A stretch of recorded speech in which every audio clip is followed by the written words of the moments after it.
totally against the European mindset of the divine right of kings, where government is of God, kings are appointed by God, and so the virtuous revolution was something really different. But not all Masons went along with Franklin's ideas, like the man known as the Great American Trader, Benedict Arnold, also a Mason who chose to side with the British during the war.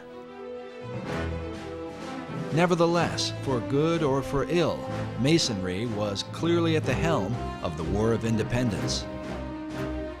It seems ironic, however, that American Masonry today owes its allegiance to the very country it rebelled against. Modern Masons trace their official beginning to the United Grand Lodge of England, founded in 1717. The official start of modern Masonry is in 1717 in the Apple Tree Tavern in London, where the first Grand Lodge of England was convened. And that's called the Mother Lodge, because essentially all English-speaking lodges precipitate out of that. And for example, all American lodges, all the different Grand Lodges of the different states, all ultimately owe their allegiance and their warrant to the Grand Lodge of England. Yet prior to the formation of the Grand Lodge, the seeds of modern Masonry had already been sown through the work of Francis Bacon. Francis Bacon established the Masonic organization, that whole body that was established by Francis Bacon. The ethical programs that were inherent within that, he was responsible for all those.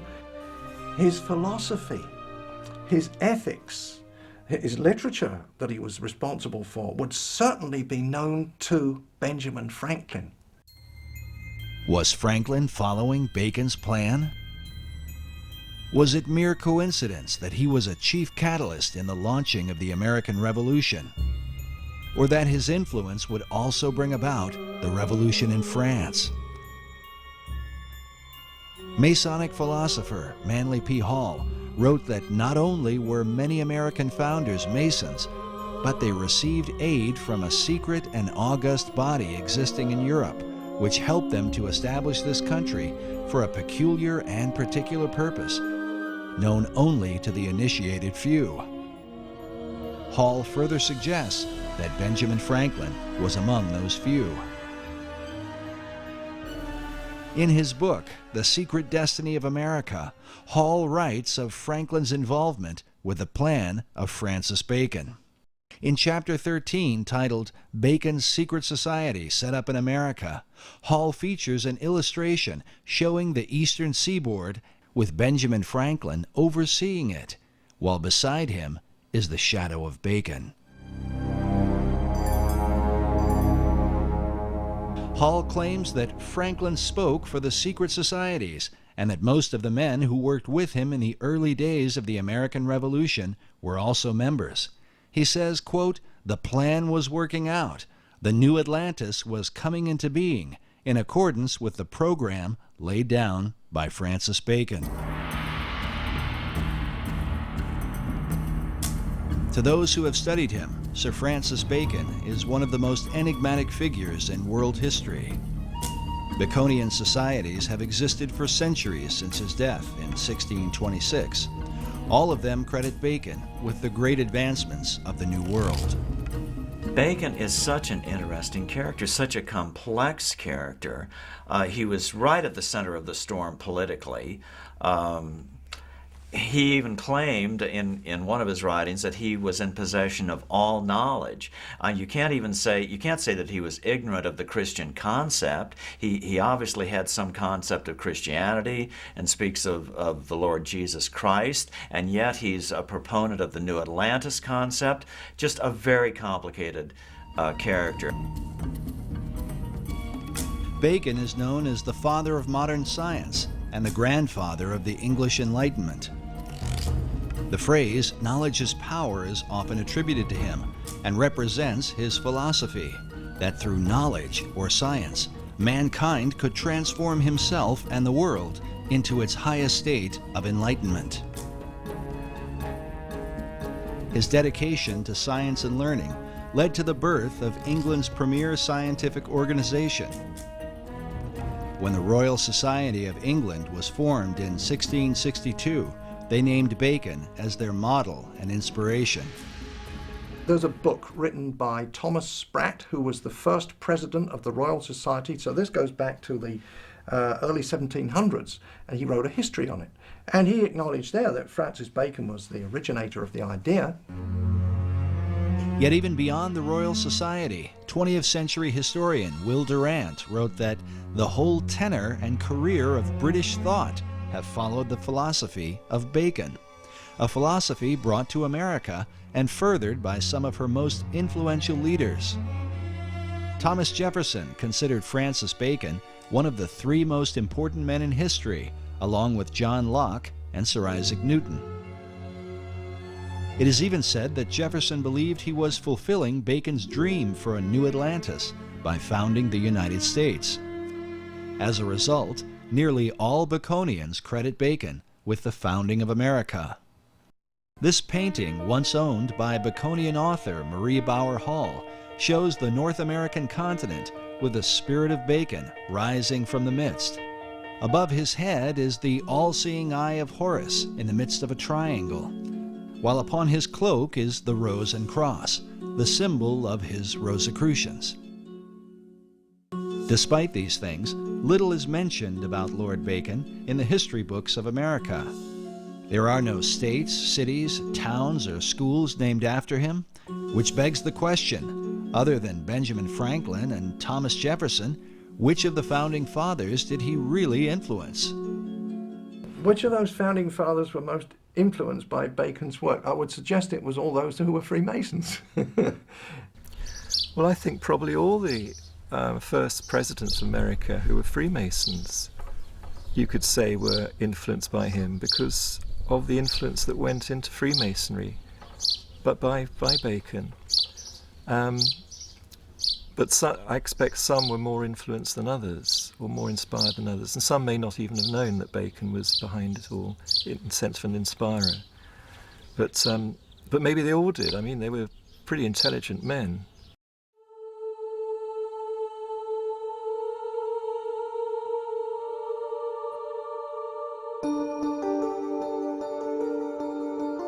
Bacon is considered by some to be the first Grand Master of modern Freemasonry.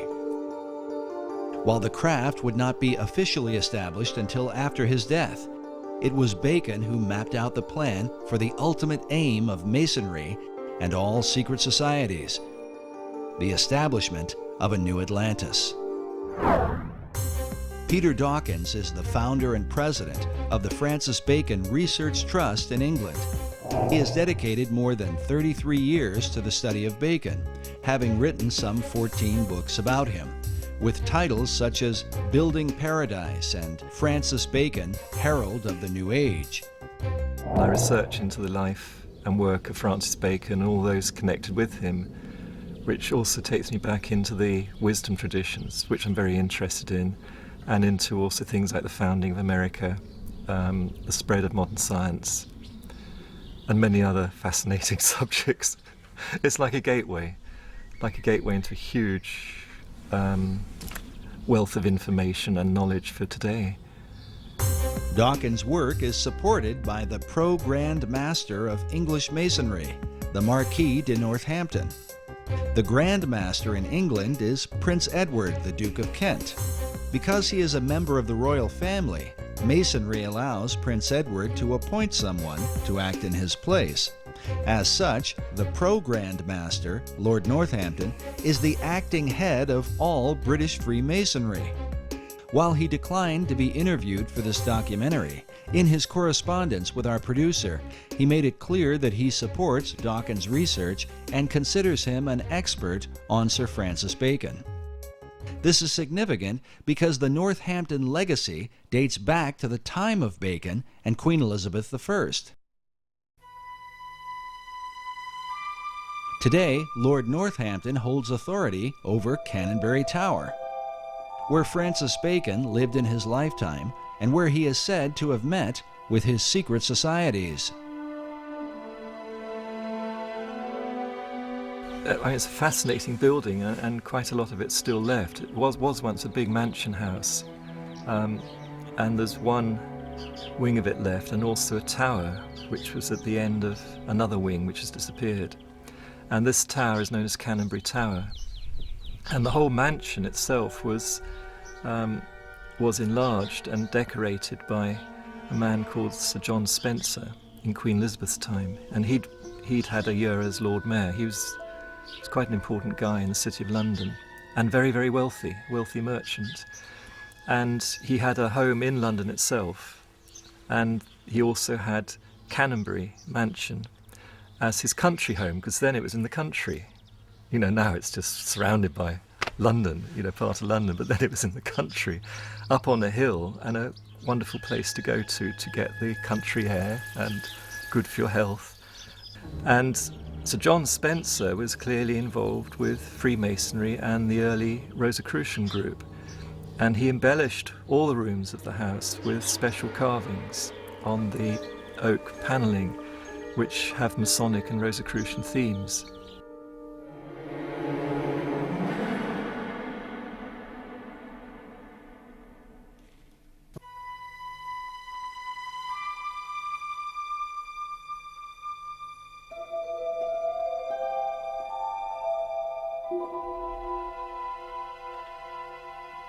And particularly the fireplaces are done very, very carefully and specially. But the Compton and Spencer rooms still have the original carved panelling in, and the carved fireplaces, full of Masonic and Rosicrucian themes. That was done by Sir John Spencer, and the carvings are dated around about 1598 to 1601, that period. Well, eventually the house was taken over by Francis Bacon when he was made Lord Keeper of the Great Seal and then Lord Chancellor, and he rented the house for the rest of his life. And it's during this time that what's called the Invisible College was founded, and many other things were done, and he's known to have carried out scientific experiments there.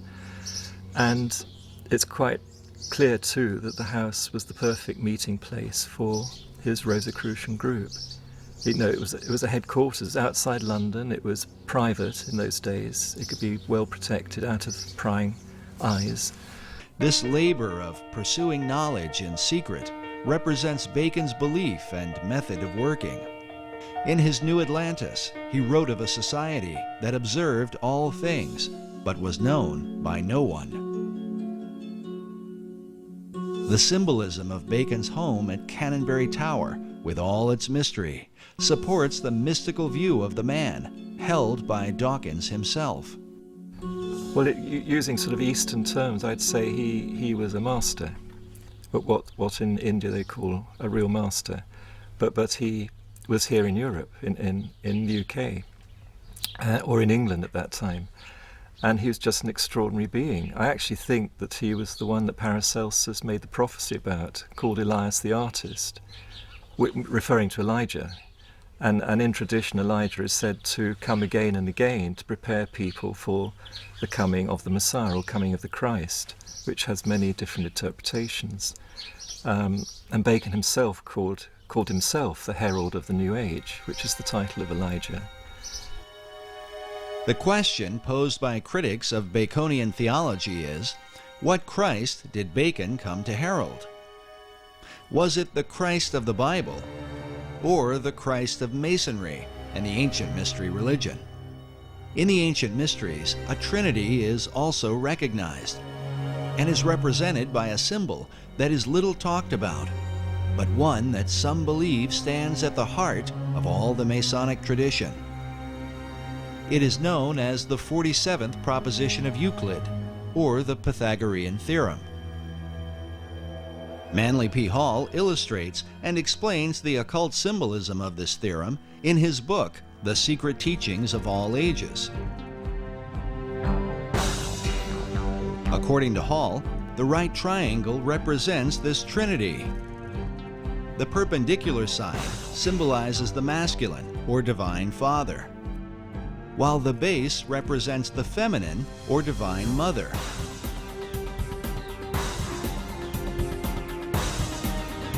Finally, the hypotenuse is looked upon as the offspring of them both, the divine child, who is sometimes called the Masonic Christ. Was this what Bacon came to herald? A Christ that delivers man through knowledge or science? According to Peter Dawkins, Bacon's desire was to deliver mankind from the fall he had suffered in the Garden of Eden, to restore him to paradise through what he called the 6 days' work. So he always believed that as man was made in the image of God, as the Bible says, therefore we should imitate what God does. All his work imitates what he's learnt from the Bible and from the interpretations of the Bible. And so the 6 days' work of creation is how to create paradise, because that's in the Bible what's created as a result of the 6 days' work. So he calls his great instauration also the 6 days' work, 6 days' work of creation. And it's all planned out according to what he understood about what those 6 days or stages of creation can mean when interpreted into the human role, what human beings can do.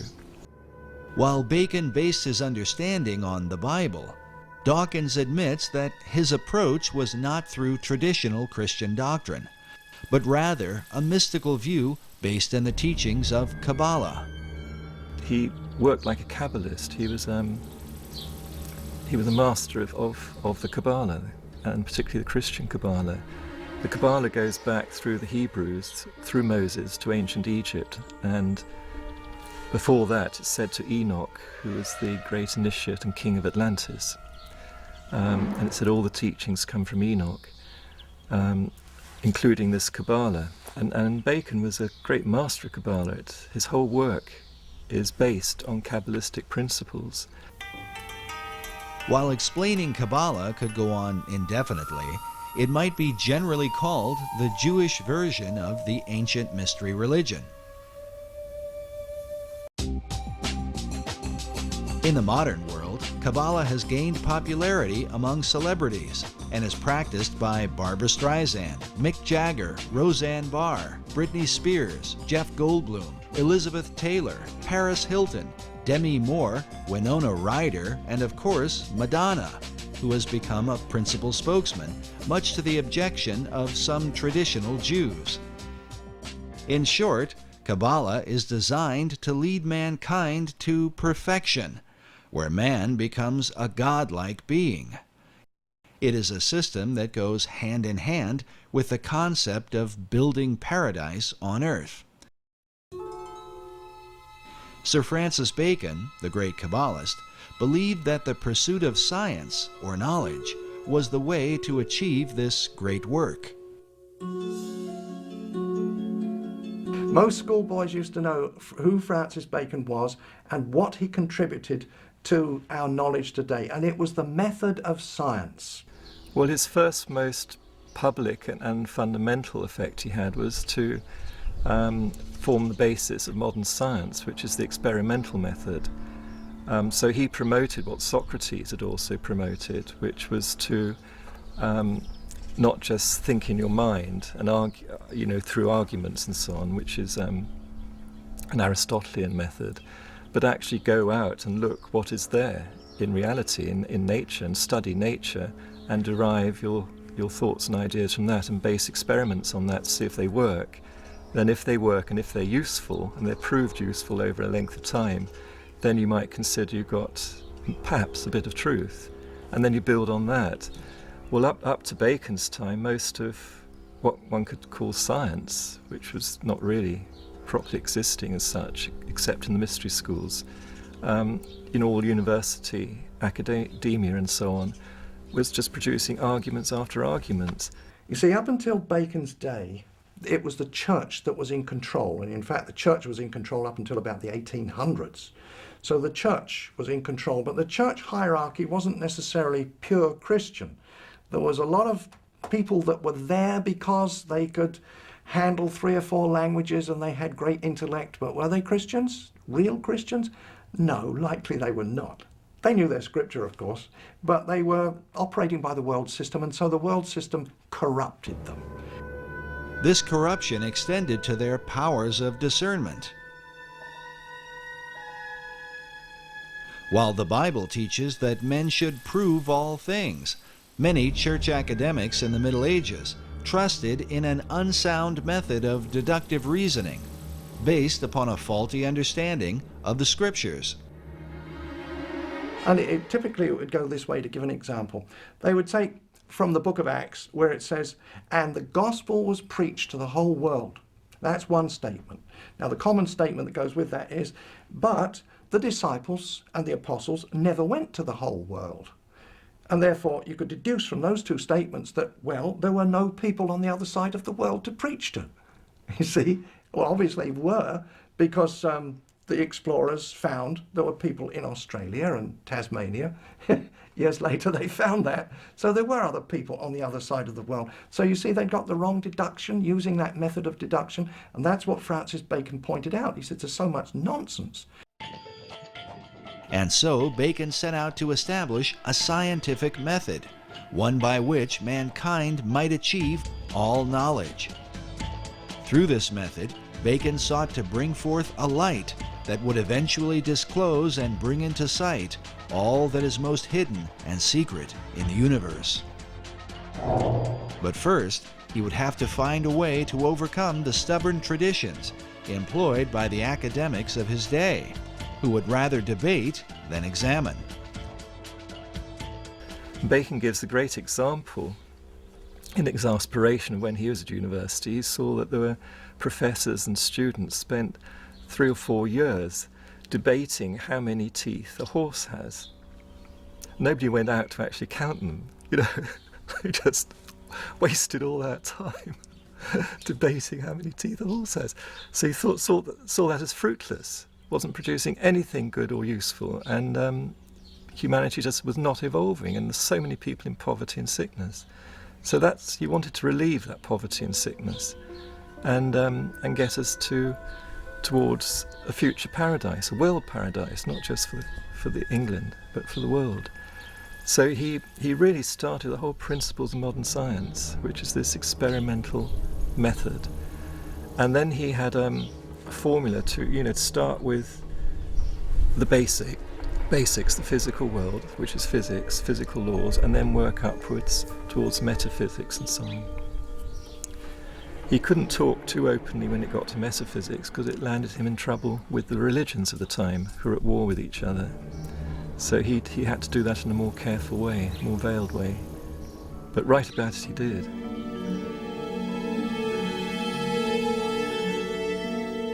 Bacon's metaphysical ideas led him into teachings that would have been condemned by both the Catholic and Protestant churches of his day. He is said to have made contact with the spirit realm, and that upon hearing a heavenly voice, he was given his life's work. To protect himself, he kept his practices veiled within secret societies, in particular, the ancient Brotherhood of the Rose and Cross. The Rosicrucians had long believed that powers and principalities from the spirit realm possessed secret knowledge that might be used for the benefit of mankind. These and other teachings were to be kept hidden from those considered profane, and especially from the church. The Rosicrucians had to be a secret society. Their object was to discover God's truths after him. But some of their methodology was bordering on witchcraft. For instance, the transmutation of base metals into gold, they claimed they could do it. I don't think so. They claim that they could communicate with angels and demons. Well, in the first place, the scripture tells you not to do it. But their idea was that if you could do that, surely those people, those creatures at least, the angels and the demons, they know a lot of things that we don't know. After all, they've been around since time immemorial, and they are familiar with heaven itself, so surely they can tell us many secrets. Well, the church, you see, would take a dim view of that, and they could be put to death for that sort of thing. The Rosicrucian Society had been formed in England prior to Bacon's birth, in part for the purpose of protecting Queen Elizabeth I. In the 16th century, the conflict between Roman Catholicism and the Protestant Church of England was at its peak. Mary Tudor, the daughter of King Henry VIII, took the throne and earned the title Bloody Mary. They were looking for another heir, and so there were no boy heirs of, or no legal boy heirs of Henry, but he had daughters. And so we have Mary. And Mary was now 37, she was one of his daughters, and so she was installed as queen, and that was just after he died, so that would be in 58. And she was a Catholic, a dyed-in-the-wool Catholic, and she had actually married Prince Philip II of Spain. Of course, he was a Catholic too. So the first thing that Mary did was to repeal those laws which permitted the Protestants to practice their religion. Repealed them and then forcefully put to death as many Christians that were of the Protestant faith as she could find. Within the confines of the data that we have, she put to death 300, so there was 300 martyrs there that we know about in the short 6-year reign that she had. No one was safe from Mary's wrath against the so-called Protestant heretics, not even her own sister. Elizabeth Tudor was also the daughter of King Henry VIII, with his second wife, Anne Boleyn, whom Henry had married after divorcing Catherine of Aragon, the mother of Queen Mary. When she was installed as queen, she put her sister Elizabeth I in jail because she was suspected of being a Protestant, so she went to the Tower of London.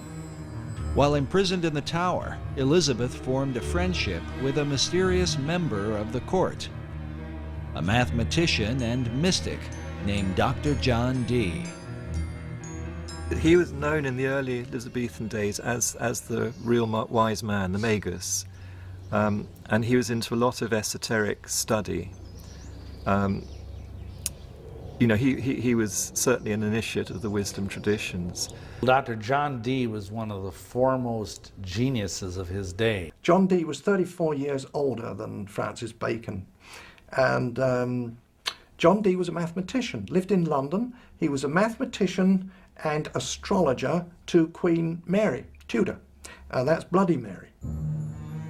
While Dee began in Mary's service, he soon fell out of favor because of his bizarre experiments, and some say his friendship with Elizabeth.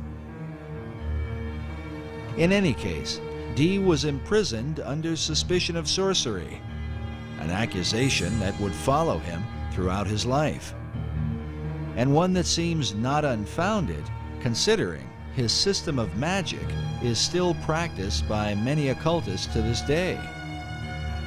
One thing that he is most noted for today among occultists is that he and a fellow named Edward Kelly, who was a medium, did magical invocations related to the Book of Enoch to produce an entire, what today is called a Enochian system of magic. And it's this incredibly complex language and alphabet and cubes and magic squares, and it's extremely complex, and it's very, very powerful. In his quest for knowledge, Dee tapped into the powers of the beyond, hoping to learn secrets from the spirit realm. But that's not to say he wasn't trying to communicate with angels. He did. And they can be contacted and talked with. Roughly it means messengers of God. So that's what Dee was trying to do in his own way. But he obviously was too open about it, so in the end he got persecuted for this.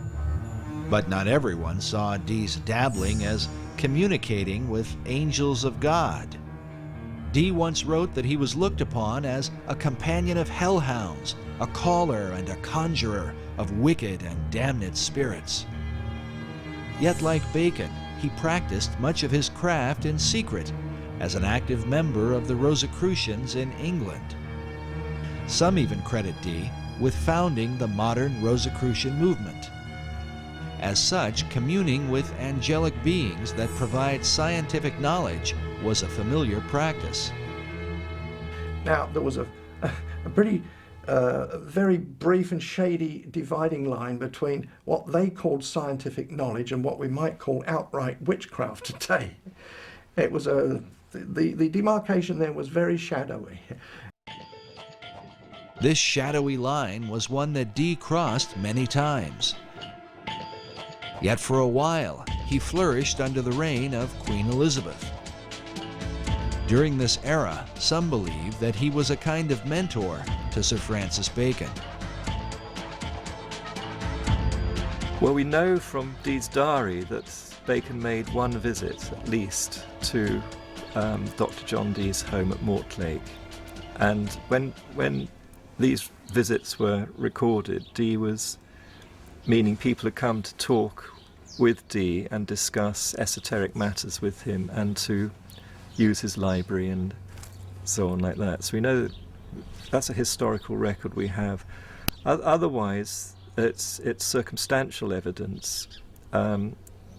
Bacon clearly knew Dr. John Dee because he was an important person in Queen Elizabeth's court, and Francis Bacon was a courtier. Perhaps the reason for the lack of records in Bacon's relationship with John Dee is that their work was done behind the veil of secret societies. There's always been these secret societies trying to promote learning and raise the level of people's thought and culture to a kinder level and higher level. But mostly they've worked in secret because the church, most of the different churches have been so, well, not very kind. The problem we're dealing with here is that Europeans discovered an awful lot of information, and very important, good, solid information of sciences that had been, developed richly elsewhere and that were brought into Europe and were so threatening to Christianity that they had to be suppressed. We know what happened to Galileo, and we know what happened to endless numbers of Giordano Bruno and so many others in science. They had to go underground. So the process of forcing knowledge and wisdom underground created a lot of coding and a lot of buzzwords and a lot of secret gestures and terms that still aren't understood to this day. So Dee is amongst that group. While men such as Galileo were persecuted for representing scientific knowledge, the secret societies of the Elizabethan era were in danger not for the knowledge they possessed, but how they obtained it through occult practices of summoning spirits and conjuring demons. They were, nevertheless, determined to continue for the cause of science and learning. Dr. John Dee led the way in this arena. His method became known as angel magic because of his contact with spirits that Dee believed were sometimes good and sometimes evil. At one point, Dee's angels compelled him to visit the Holy Roman Emperor, Rudolph II, and tell him that he was wicked and that if he did not repent, God would throw him down. Incredibly, Dee obeyed the angels, visited the emperor, and established a friendship that would help to protect him from persecution later on. In his experiments, Dee worked with a medium named Edward Kelly. Kelly was the one who often made contact with the spirits Dee communed with. In a diary entry of June 8, 1584, Dee records a startling account. He claims that Kelly was greatly troubled when the angels tried to persuade him that Jesus was not God, and that no prayers ought to be made to him. They further claimed that sin did not really exist, and that man's soul simply moves from one body to another, in what sounds like reincarnation. Upon hearing this, Kelly was apparently distraught, and believed they had contacted evil spirits. Nevertheless, the angels provided Dr. Dee with gifts of knowledge.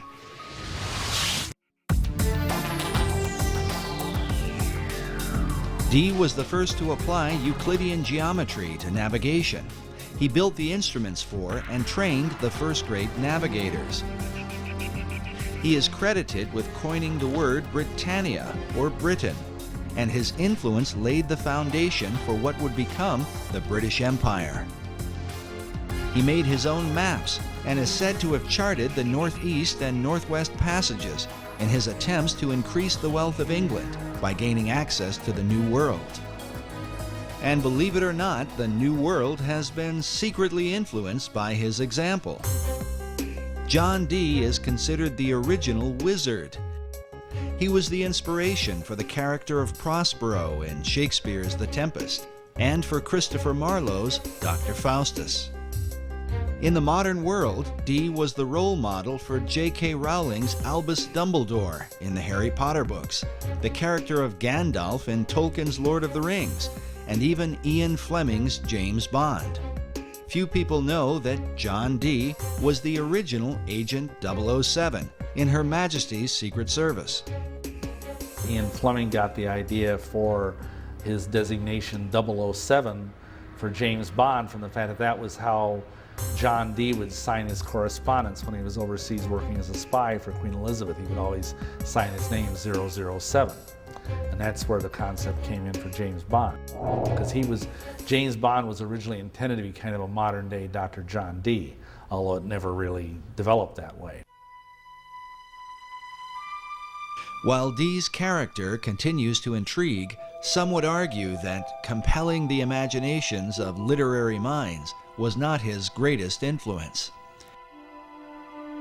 This image shows what appears to be a wizened old man passing a lamp in the dead of night to a younger man in Elizabethan clothing.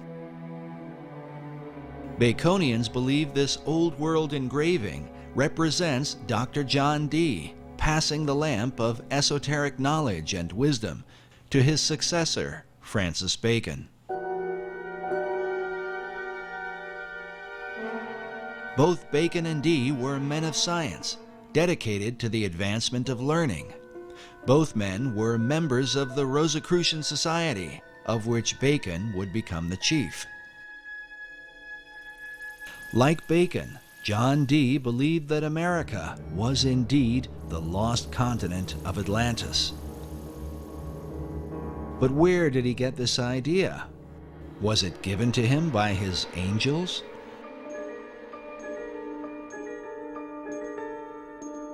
And did he pass this concept on to Francis Bacon? We can only speculate. But when Queen Elizabeth took the throne, the dream of colonizing this new Atlantis would come closer to being a reality. When Bloody Mary, as she was called, this was Mary Tudor, who had been now on the throne and persecuting the Christians, and she died, perhaps ironically, with a false pregnancy. And so when she died in 1558, then after that, Elizabeth I came in as queen.